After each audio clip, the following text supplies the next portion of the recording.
Assalamualaikum warahmatullahi wabarakatuh. Bismillah, alhamdulillah, salatu wassalamu ala rasulillah. La hawla wa la quwwata illa billah, amma ba'du. Anak-anakku yang kami cintai, hari ini kita akan melanjutkan materi yang bab keempat, yaitu saling menasehati dalam Islam. Paling tidak di dalam materi ini kita jadi tahu bahwa tugasnya sama muslim sebagai seorang muslim, generasi muslim, maka dengan muslim yang lainnya adalah berkewajiban untuk saling menasehati. Nasihat dalam kebaikan maupun nasihat dalam nahi munkar atau melarang keburukan. Nah, di dalam Islam sendiri memang nasihat-nasihat seperti ini, anjuran nasihat-nasihat seperti ini eh, kita dapatkan dasarnya adalah surat Al-Asr. Paling tidak dalam surat Al-Asr ayat 3 itu kita dianjurkan bahwa watawasaw bil haqqi watawasaw bis sabr. Jadi di situ diterangkan bahwa kita harus tawasaw bil haqq, saling menasihati dalam kebaikan, watawasaw bis sabr, saling menasihati dalam kesabaran. Nah, adapun saling menasihati dalam Islam itu bentuknya ada 3. Materi yang kita bahas adalah yaitu berupa khutbah, tabligh, dan dakwah. Nah, paling tidak dari 3 cara ini kita tahu apa khutbah, apa tabligh, dan apa dakwah. Dan kita tahu rukun-rukunnya khutbah atau syarat-syarat khutbah, syarat tabligh, syarat dakwah, dan etika dalam khutbah, tabligh, dan dakwah itu juga kita tahu. Baik, yang pertama adalah khutbah. Khutbah adalah kegiatan ceramah kepada sejumlah orang Islam dengan syarat dan rukun tertentu yang berkaitan langsung dengan keabsahan atau kesunahan ibadah. Jadi khutbah ini lebih bersifat searah, yaitu hanya khotib saja atau yang orang berkhutbah saja yang dapat menyampaikan isi ceramahnya. Nah, kita sebagai audien itu karena ini adalah mensyaratkan bahwa ketika kita menjadi audien atau menjadi orang yang mendengarkan dalam khutbah, maka tidak boleh menyela di tengah-tengah khutbah. Itu untuk khutbah. Yang kedua adalah tabligh. Tabligh ialah kegiatan menyampaikan pesan Allah Subhanahu wa taala secara lisan kepada satu orang Islam atau lebih untuk diketahui dan diamalkan isinya. Jadi ini lebih fleksibel. Pokoknya kita Islam, maka apa yang kita ketahui tentang agama Islam ya kita sampaikan. Itu disebut dengan tabligh. Yang berikutnya adalah dakwah. Dakwah ialah kegiatan mengajak orang lain atau seorang atau lebih ke jalan Allah Subhanahu wa taala secara lisan atau perbuatan. Jadi tabligh dan dakwah itu hampir sama. Kalau tabligh itu lebih cenderung ke menyampaikan apa yang kita ketahui, yang kalau dakwah itu lebih cenderung kepada ajakan, dan mengajak amar ma'ruf, mengajak nahi munkar. Dakwah. Berikutnya adalah pentingnya khutbah. Nah, khutbah merupakan kesempatan yang sangat besar untuk berdakwah dan membimbing manusia menuju keridhaan Allah. Di sini khotib menyampaikan materinya yang berupa ajakan-ajakan, tentu ajakan yang baik, dan juga melarang ke hal-hal yang buruk yang tujuannya adalah menuju ke keridhaan Allah Subhanahu wa taala. Sedangkan tabligh itu juga sama, tujuannya mendapatkan ridho dari Allah Subhanahu wa taala. Dasarnya adalah hadis riwayat Imam Muslim dari Abi Sa'id Al-Khudri radhiyallahu an berkata, saya mendengar Rasulullah Shallallahu Alaihi Wasallam bersabda, barang siapa yang melihat kemungkaran, maka ubahlah dengan tangannya. Apabila tidak mampu, maka ubahlah dengan lisannya. Apabila tidak mampu, maka dengan hatinya, atau tidak mengikuti kemungkaran tersebut. Dan itu adalah selama-lamanya imam. Jadi di sini dapat kita ketahui bahwa tabligh ini ketika dicontohkan di sini adalah ketika melihat kemungkaran, kemaksiatan, ya paling tidak kita itu harus mengingkari dan tidak ikut di kemungkaran Quran tersebut tabligh. Yang berikutnya adalah dakwah. Nah, Rasulullah SAW selalu mengajarkan agar seorang muslim selalu menyeru pada jalan kebaikan dengan cara yang baik. Dan ini adalah dasarnya Quran surat Al-Imran ayat 104. Artinya, dan hendaklah di antara kamu ada segolongan orang yang menyeru pada kebajikan, menyuruh bertaubat, yang ma'ruf dan mencegah dari yang munkar, dan mereka itulah orang-orang yang beruntung. Kemudian tentang ketentuan khutbah. Nah, khutbah sendiri di sini karena ada rukun, ada syarat, ada kesunahan, maka di sini ada beberapa ketentuan tentang khutbah. Yang pertama adalah syarat khotib. Khotib adalah orang yang menyampaikan khutbah. Nah, menjadi seorang khotib itu disyaratkan ada 4 ini: Islam, beragama Islam. Yang kedua adalah baligh. Baligh itu berarti ya sudah seusia baligh, dewasa, dengan aturan-aturan baligh, ya, syarat-syarat dari baligh. Kemudian berakal sehat, dia itu punya akal yang sehat, tidak gila. Kemudian mengetahui ilmu agama. Yang kedua, syarat 2 khutbah. Jadi khutbah itu disyaratkan 2 kali, khutbah pertama dan khutbah kedua. Nah, syaratnya yang pertama adalah khutbah dilaksanakan sesudah masuk waktu zuhur. Jadi ketika masuk waktu zuhur baru dilaksanakan khutbah. Itu kalau Jumatan.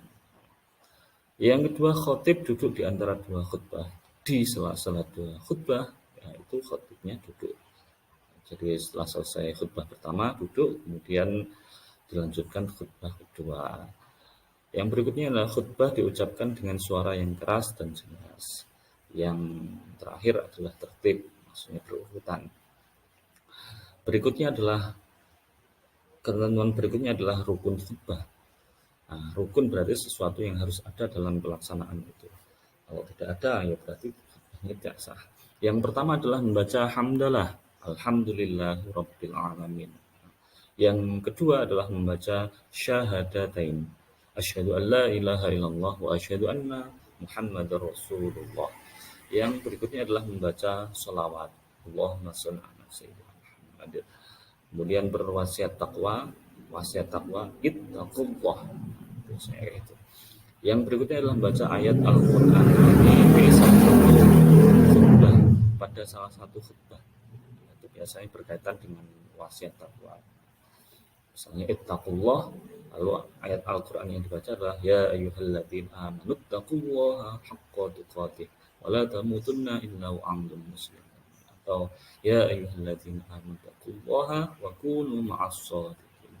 Yang terakhir adalah berdoa pada khutbah kedua. Itu adalah rukun khutbah, sesuatu yang harus ada dalam khutbah.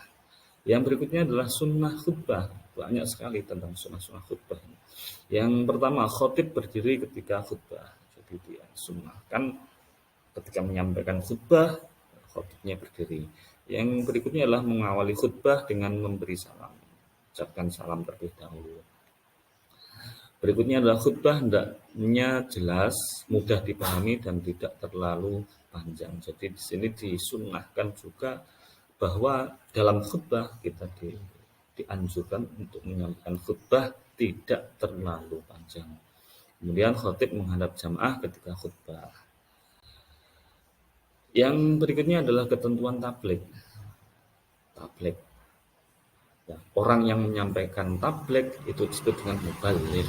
Nah, syaratnya adalah Islam, baligh, berakal, dan mendalami ajaran Islam. Mendalami ajaran Islam ini kenapa kok menjadi syarat? Karena ketika nanti ditanya tentang ajaran Islam, misalnya ditanya tentang sesuatu yang disampaikan, ditablighkan, maka paling tidak sambil balik itu bisa menjawab. Berikutnya adalah ketentuan dakwah. Dakwah. Orang yang menyampaikan dakwah disebut dengan dai. Syaratnya adalah Islam, baligh, berakal, dan mendalami ajaran Islam. Dalam ajaran Islam sama dengan tabligh tadi.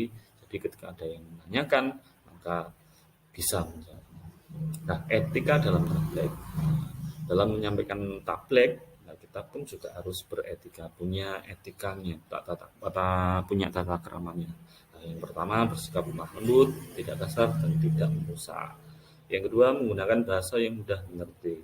Maksudnya ya sesuai di daerah kita, kalau daerah Jawa ya menggunakan bahasa Jawa, atau di daerah lain ya kita menggunakan bahasa daerah yang lain. Jadi menggunakan bahasa yang mudah dimengerti. Jadi apa yang kita sampaikan itu mudah dimengerti oleh para audien.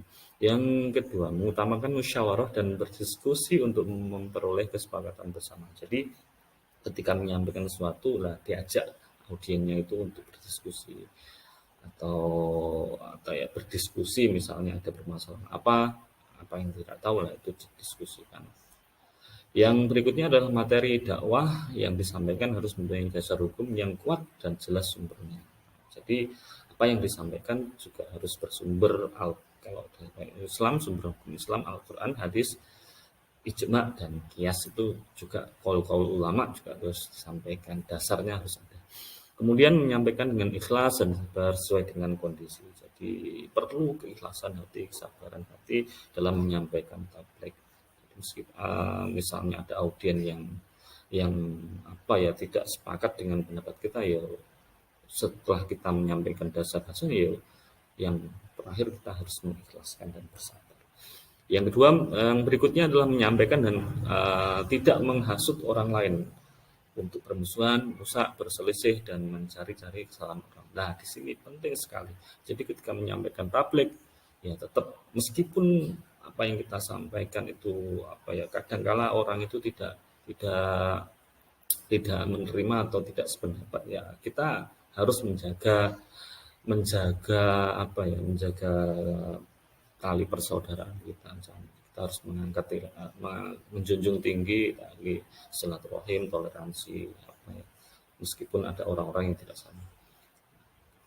Jadi dan isi dakwahnya, isi tablighnya itu bukan hasutan atau ajakan untuk bermusuhan dengan orang lain. Berikutnya etika dalam dakwah. Dakwah dilaksanakan dengan hikmah, yaitu ucapan yang jelas, tegas, dan sikap yang bijaksana. Jadi ketika berdakwah sampaikan dengan sedekah hikmah, dakwah bil hikmah, dan seterusnya. Yang berikutnya adalah dakwah dilakukan dengan mau'izatul hasanah atau nasihat yang baik, yaitu cara persuasif tanpa kekerasan dan edukatif, yaitu memberikan pengajaran harus yang baik. Berikutnya dakwah dilaksanakan dengan memberi contoh yang baik, atau disebut dengan uswatun hasanah. Ketika menyampaikan, paling tidak kita itu juga harus melaksanakannya. Nah, jadi kalau dalam Al-Quran, kabura maqtan indallahi an taqulu ma la taf'alun. Allah itu sangat berkah sekali orang yang menyampaikan apa-apa yang tidak dia kerjakan. Kemudian yang dakwah dilakukan dengan mujadalah, yaitu diskusi atau tukar pikiran yang berjalan secara dinamis dan santun serta menghargai pendapat orang lain. Di sini ketika jadi diskusi tentang dakwah itu, tentang materi-materi yang dia sampaikan, ya kita ajak diskusi, tukar pikiran dengan baik. Yaitu kita utamakan sifat kesantunan kita, menghargai pendapat orang lain. Itu etika dalam berdakwah. Nah, quote kita hari ini adalah sampaikan dariku walau satu ayat. Hadis riwayat Bukhari Muslim. Di sini sangat penting sekali saling menasihati dalam Islam. Rasulullah SAW sudah menyampaikan, balighu anni walau ayat. Sampaikan dariku walaupun satu ayat, hadis yang diriwayatkan oleh Imam Muslim. Oke, demikian yang dapat kami sampaikan, mudah-mudahan bermanfaat. Wallahul muwaffiq ila aqwamit thoriq wal 'afwa minkum. Assalamualaikum warahmatullahi wabarakatuh.